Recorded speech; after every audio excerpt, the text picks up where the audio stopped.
Hi everyone, welcome back to my channel. Di video kali ini aku udah lama banget nggak filming tutorial karena emang lately lagi nggak into makeup banget. Tapi kalau misalnya mau dibikinin makeup tutorial lagi, paling nanti aku akan bikinin how I do my daily makeup routine. Karena ini udah beda lagi sama video aku yang sebelumnya.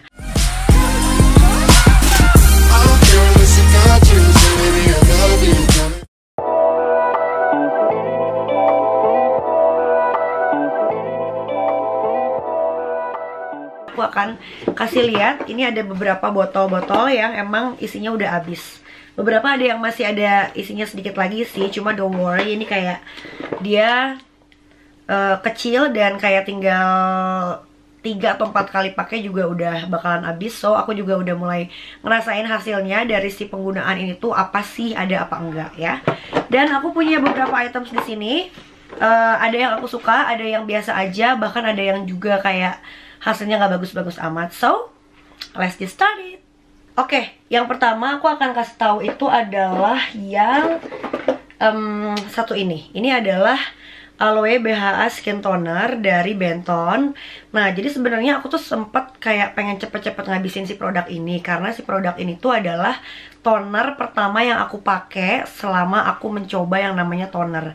Dan sebenarnya aku tuh kayak pengen cepet-cepet ngabisin si produk ini karena aku ngerasa kalau dari si directionnya itu, dia untuk penggunaannya itu adalah di taruh ke kapas, udah gitu nanti kayak biasa di tap-tap gitu ke muka. Cuma aku ngerasa kayak enggak sih, ini penggunaannya adalah kayak di pump ke tangan gitu, udah gitu sama aku di tap-tapin ke wajah. Nah, dengan ukuran si 200 ml ini aku ngerasa kayak perubahannya tuh nggak terlalu cepat gitu, jadi nggak ada perubahan yang signifikan ketika lo pakainya dalam kurun waktu sekitar 6 bulan lebih itu. Cuma kayak mungkin pas udah mulai sedikit habis tuh baru ada agak-agak kelihatan hasilnya gitu. Dan nggak tahu kenapa kayak aku ngerasa si Aloe BHA Skin Toner ini ya, yang aku rasain di muka aku tuh dia bikin jadi lebih lembab gitu. Tapi emang dia nggak bikin terlalu berminyak juga. Dan menurut aku tuh dia yang kayak bikin muka aku jadi nggak ada jerawatnya. Jadi dia yang menahan supaya muka aku tuh nggak gampang keluar jerawat. Produk yang kedua ini adalah dari COSRX. Ini adalah Advanced Nail 96 Smoothing Power Essence. Nah, aku tuh baru ngeh betapa dewanya produk ini setelah aku ngabisin satu botol ini dan aku beralih ke essence yang lain. Aku ngerasa essence aku yang selanjutnya aku pakai tuh nggak sedewa ini karena ini tuh bener-bener bikin muka lu tuh jadi kayak plumping gitu loh, nggak kayak kering, nggak kayak yang layu gitu, mukanya nggak jadi kusem tuh. Kalau menurut gue sih gara-gara ini teksturnya tuh agak-agak aneh gitu. Ini kalau misalnya masih bisa dipencet, udah habis deh. Dia jadi kayak bener-bener gel gitu, jadi kayak liquid yang bener-bener kental dan pemakaiannya tuh juga nggak usah banyak-banyak. Yang gue rasain adalah dari penggunaan ini siang dan malam, ketika lo pakai malam, besok pagi tuh mukanya bener-bener jadi langsung plump. Kalau misalnya lo punya problem dengan bekas-bekas jerawat yang sampai bopeng-bopeng ke dalam kayak gitu, kayaknya pakai si essence yang ini bagus banget. Selanjutnya, produk yang ketiga ini adalah Multifunction Formula Snail Repair Eye Cream dari Mizon. Kayak minuman elektrolit dong. Cuma nggak tahu kenapa menurut aku ya, dari si produk under eye cream ini tuh kayaknya nggak terlalu ngaruh sih di aku. Entah kenapa, I do believe kalau lo emang pengen punya problem di daerah mata yang pengen diatasi, entah itu mungkin si under eye-nya hitam banget, mata panda banget, atau mungkin baggy banget gitu, jadi kayak berkantong banget. Menurut gue ini kayak nggak terlalu ngaruh. Dan gue ngerasa kayak emang eye cream tuh harus mahal gitu. Sampai sempat ada teman gue yang bilang kalau eye cream itu harganya minimal harus di atas 500.000. Bahkan buat gue eye cream itu harus di atas 1 juta deh kayaknya. Jadi ini tuh sempat kayak gue ngerasa, wah ini gila banget sih, gede banget untuk ukuran si produk under eye, karena berasa nggak habis-habis. Menurut gue ini kayak lebih cocok untuk jadi moisturizer sewajah nggak sih dipakainya. Tapi ini kurun waktunya dipakai 6 bulan lebih, kayak hampir 7 bulan gitu. Dan sampai 7 bulan itu gue juga nggak ngerasa efek apapun dari si penggunaan Mizon Function Formula Snail Repair Eye Cream ini. Kemudian produk keempat, ini aku punya Innisfree The Green Tea Sheet Serum. Kayaknya kalau misalnya aku bilang ini B aja tuh mungkin bakal banyak yang kecewa ya. Secara ini adalah everyone's favorite. Dan ini adalah botol pertama aku beli Innisfree Serum. Ini adalah produk yang juga bisa memprevent jerawat nggak tumbuh di wajah aku. Dan juga jadi kayak lebih hydrate lagi aja mukanya. Dari harga ini termasuk yang terjangkau. Biasanya kan kalau orang beli serum itu pasti adalah harga yang dikeluarkan tuh akan mahal banget ya, bisa dibilang. Kayak ibaratnya lo pakai moisturizer, lo pakai eye cream, lo pakai serum, nah terus pakai apa lagi ya, SPF, lo pakai essence, toner dan lain-lain. Menurut gue dua produk yang harus bagus itu yang berarti juga lumayan mahal adalah selain eye cream, serum. Cuma kalau misalnya lo emang mukanya nggak terlalu banyak masalah and you are a teenager, lo juga mungkin masih sekolah atau mungkin awal-awal kuliah yang lo belum dapat uang sendiri, pakai ini udah cukup banget. Sekarang produk kelima, ini masih dari produk eye cream. Sorry banget, gue gak tau kenapa punya habit kalau misalnya ada yang bentukannya kayak apa ya, kayak dari plastik gini, pokoknya kayak bungkus odol deh. Nah, yang kayak bungkus-bungkus odol gitu tuh selalu gue abisin, dan selalu gue bener-bener sampai digunting, baru dicongkel sampai dalamnya, jadi bener-bener abis. Ini gue gak ngerti sih, antara gue emang anaknya pengen menghindari apa namanya, pembajakan, yang jadi dulu tuh sempat ada rumor misalnya lo pakai pasta gigi atau pakai odol itu jangan langsung dibuang ke tong sampah, tapi digunting dulu sampai bener-bener abis, dicolek lagi pakainya. Ternyata pas emang digunting, dibuka tuh di dalamnya masih banyak banget, terutama sabun cuci muka tuh. Dari zaman kecil gue selalu pakai Pond's, selalu juga gue gunting, pas gue buka di dalamnya masih banyak. Nah, karena itu tuh untuk menghindari nanti kalau misalnya diambil sama pemulung, udah gitu nanti diisi lagi sama isinya yang nggak tahu apa, nggak jelas. Nah, untuk ini tuh apa? Ini udah gak jelas banget. Ini tuh dari L'Oreal untuk under eye, pokoknya rangkaian sih yang White Perfect, nanti pokoknya akan gue tulis namanya di description box.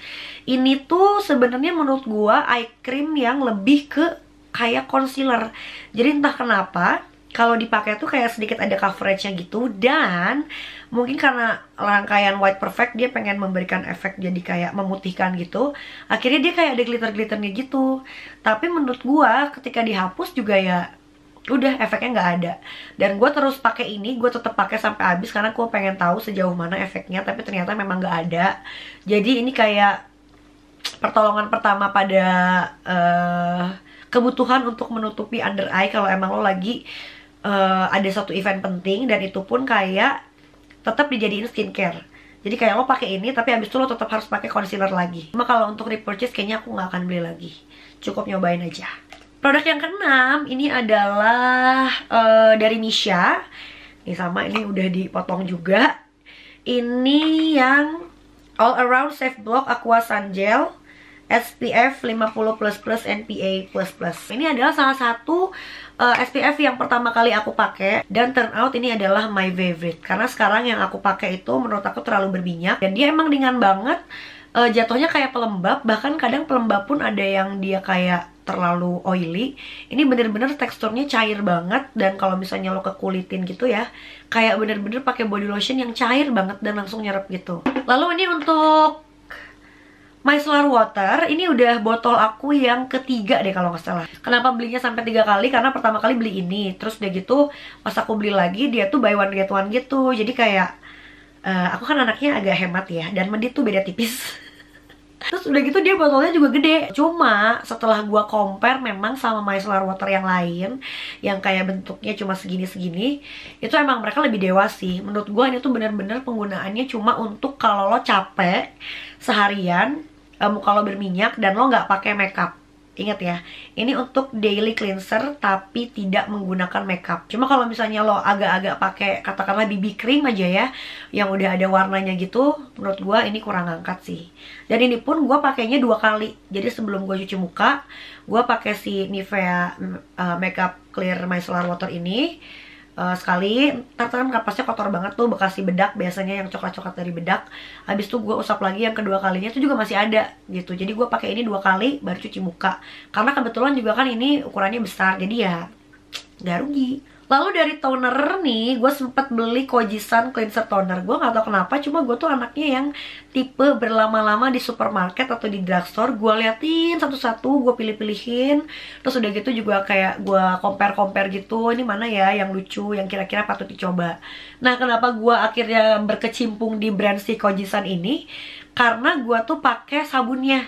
Jadi gue sempat googling gitu sabun apa yang bagus buat brightening ke skin. Ternyata muncullah si sabun Kojisan itu, dan beneran loh, itu gue penggunaan bar pertama udah kelihatan hasilnya. Entah kenapa kayak badan gue tuh tonnya naik sekitar 1 ton gitu, dan sampai sekarang gue pakai. Dari situlah muncul kenapa akhirnya keinginan mencoba produk-produk Kojisan yang lain tuh ada. Nah, gue langsung cobain si cleanser tonernya ini. Cuma menurut gue si cleanser toner ini tuh dia kayak toner-toner zaman dulu. Makanya orang pada malas pakai toner itu karena dia emang pada saat dipakai perih. Dan gue nggak ngerti apakah dia ada efek exfoliate apa enggaknya. Cuma emang perih banget, kayak di mata juga kayak bau dan banyak alkoholnya gitu. Nggak terlalu ada efek apa-apa sih ke kulit gue. Jadi kayak dia cuma ngebersihin aja. Cuma itu sih, kalau misalnya kayak perih gitu di kulit dan kayak sampai nyengat ke mata bikin pedih gitu, gue nggak akan pakai lagi sih. Takutnya ada apa-apa. I mean, kulit gue yang badak ini aja ya, bukan tipe kulit sensitif, dikasih ini tuh langsung kayak perih banget. Kebayang kalau misalnya lo kulitnya sensitif, kayaknya bakal lebih gak kuat lagi sih pakai yang ini. Lalu masih dari Kojisan lagi, gue penasaran juga ke si moisturizer creamnya. Di sini tulisannya adalah Kojisan Face Lightening Cream.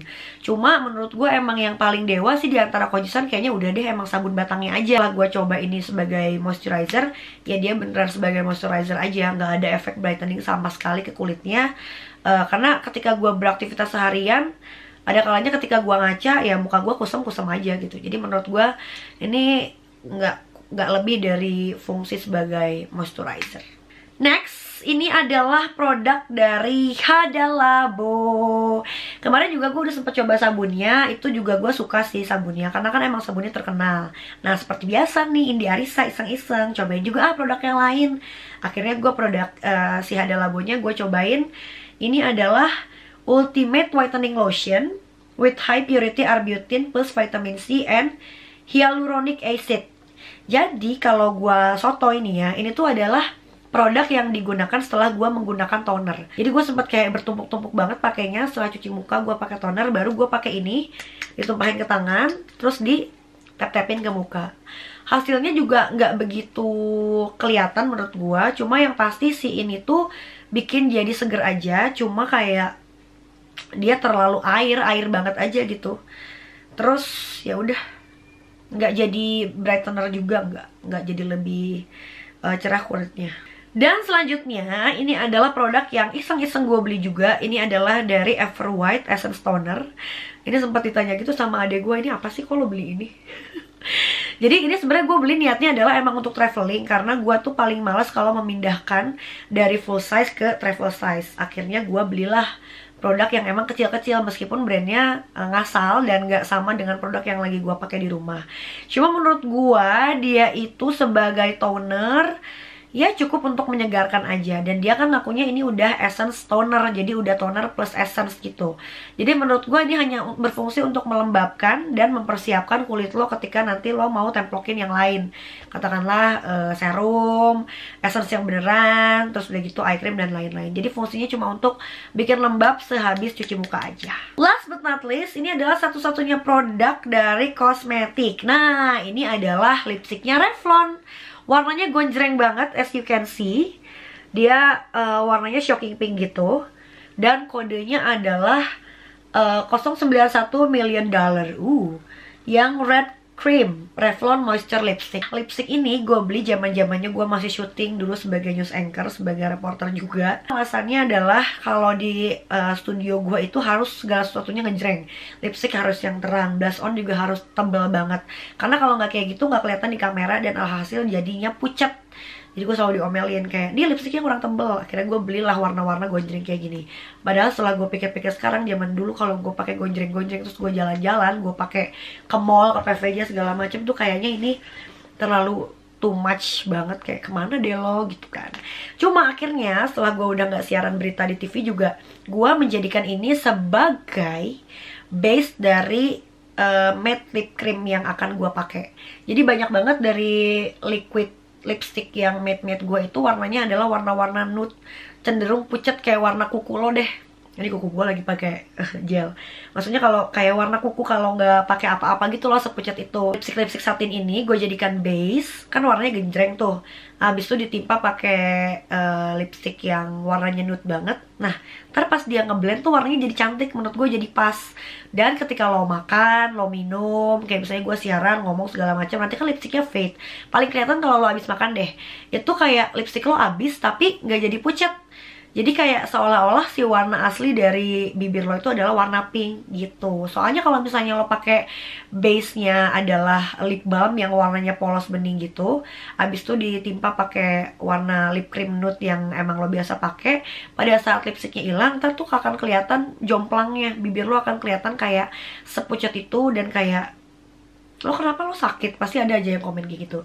Jadi gue sekarang selalu menggunakan warna-warna yang ngejreng ini untuk dijadikan base sebelum menggunakan lipstick warna-warna pucat atau warna-warna nude gitu. Atau kalau misalnya lo juga salah beli shade lipstick, misalnya pengen nude-nya tuh yang agak oranye dikit atau agak kecoklatan dikit, ternyata jatuhnya pucat banget sama bibir lo, nggak usah dibuang, cari aja lipstick yang agak ngejreng ya, jadiin base dulu dan lo tetap bisa pakai si lip cream atau lip matte yang warna nude dan so pale itu. So, segitu aja videonya untuk kali ini. Semoga bermanfaat, semoga juga menambah referensi what to buy and what to not buy. Am I saying right? Yaudah, pokoknya itu aja ya. Kalau misalnya pengen dibikinin video apa lagi tentang makeup ataupun tentang skincare, atau mungkin pengen bikin challenge buat Indi Arisa, just drop your comment down below. I'll see you on my next video. Bye bye.